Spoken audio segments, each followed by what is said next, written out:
Na, na, na, na, na. So, so 2 weeks ago, I posted a video of me on Pornhub where I'm dressed like an angel and I'm doing a chatterbait show, and it was a private show that I recorded and I posted. And when it comes to posting my videos, I get like hundreds and hundreds and hundreds of hours of footage, and I just go through it real quick and just grab anything I find and just post it.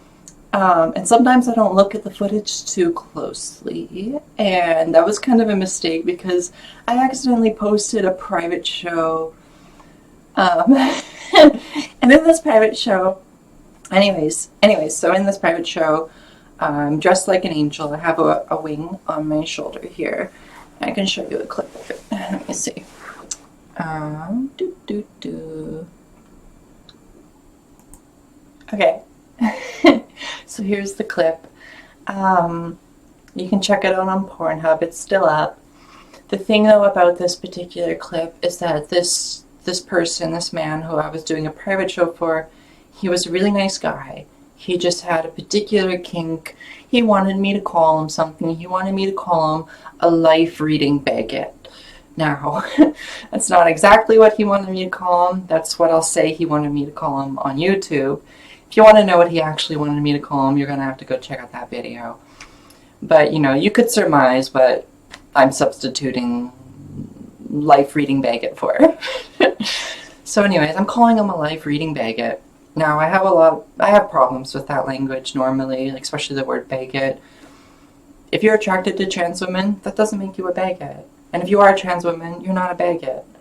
But he wanted to be dominated and called a baguette, so I called him a baguette.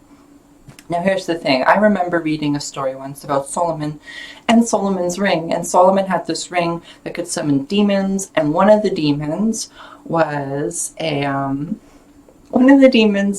all about adultery and convincing men to become adulterers, to be adulterous. And here I am dressed as an angel, encouraging this guy to be an adulterer, and that's just not what I'm about. I don't want to behave like a demon, especially when I'm dressed like an angel.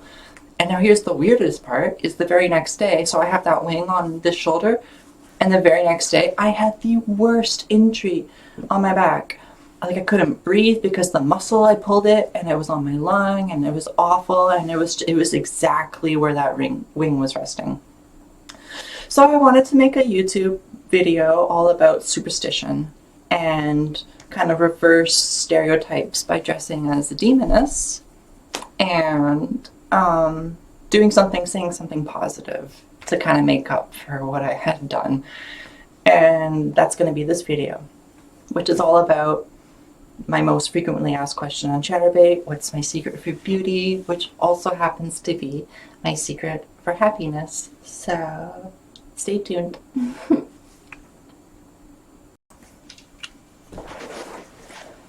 Hey guys. Okay, so my secret for beauty and happiness is perspective, because not to take it all too seriously. What I find is that what you feel inside yourself is what's shared, it's what's projected. So,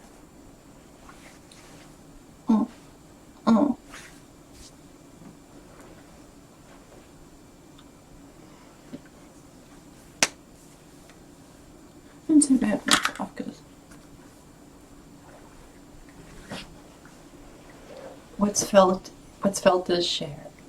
So if you can get out of your own way and allow yourself to be accepting of yourself and not take yourself too seriously, so that when you are exposing yourself to the world,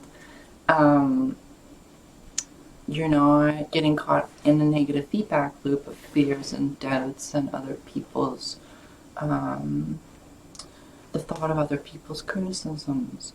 So it's really just a matter of being happy inside and sharing that happiness. And that's really the easiest way to be a beautiful person, and anybody can do it. Anybody can do it. So, yeah, so to be happy, I think the easiest way is perspective. Like, a lot of people think that if they work something out in their life, they're going to be happy. Like, if they, get a new toy, or if they resolve some hurt feeling or something. But it's not actually, like, the truth, because, like, it's kind of beating around the bush. Like, there's one step to happiness, and it's just practice happiness. So, to practice happiness is to recognize that you're fully capable of being happy in every moment. So that's where perspective comes in. Like, if I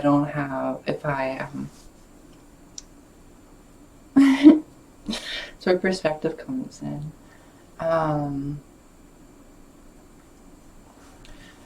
If we start right at the top, like the meaning of life, like what's the meaning of life? What's the meaning of life? Well, if you look up meaning in the dictionary, it says what's intended to be conveyed. So when you ask what's the meaning of life, you're asking what is life intending to convey. And life does its best conveying itself to you all the time. Like, it's constantly conveying its meaning to you. This is it. It's a human trait to think that meaning comes at think that meaning has to come with some particular stimulation. So we go searching for it, even though it's always there. We go searching for it, and the more we look for it in our circumstances, the more we become dependent on circumstances for us to appreciate life's meaning and appreciate happiness, find happiness. In Buddhism, there's like these 6 lower... Oh yeah, I've got a painting of it. I'll show you.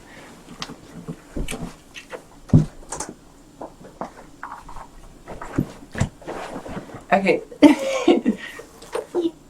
So in Buddhism, there are these 6 lower desire realms.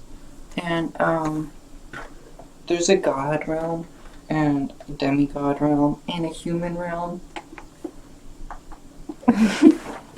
I'll show you. There's a God realm, demigod realm, a human realm, a beast realm, a Prada realm, like a hungry ghost realm, and a hell realm. And they're all characterized by a different type of desire. So when you have a desire,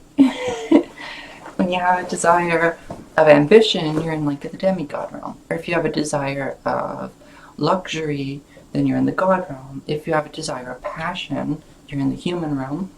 In the beast realm, it would be survival, like a selfish kind of survival, like doggy dog kind of, like the crow eats the field mouse kind of desire. And then if you're in the Prada realm, it's like bottomless hunger. So it would be like an unquenchable lust or addiction. And then the hell realm is characterized by kind of a claustrophobic anger that all desire can lead to if we're not careful. So, so my secret for happiness is to always remind myself that this life is temporary and not to take it all so seriously. And because when we get so caught up looking for meaning in our desires, which could be anything, a desire for love, a desire for a job, a desire for an object, a desire for a better life, And when we get caught up in our desires, we end up somewhere on this wheel of this desire realm, the lower desire realms. We end up somewhere in here. And I'm really dusty. And and that's when we're dreaming. So if you wake up from that, you just kind of wake up to realize, to appreciating all the meaning in the moment you're awake. as soon as you start to, the wants and the desires in your brain start to turn, and you want to, and you feel like, I can't be happy until, or I can't be at peace until, that's when you become susceptible to circumstances, your behavior becomes corruptible, and the further and further you go down that path, the more your space, your environment is going to feel claustrophobic. You're going to end up in a position where you feel like, you're going to end up in a position where you feel,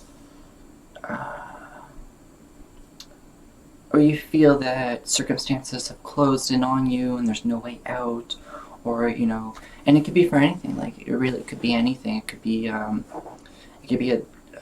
financial problems. It could be relationship problems. It could be all sorts of things. And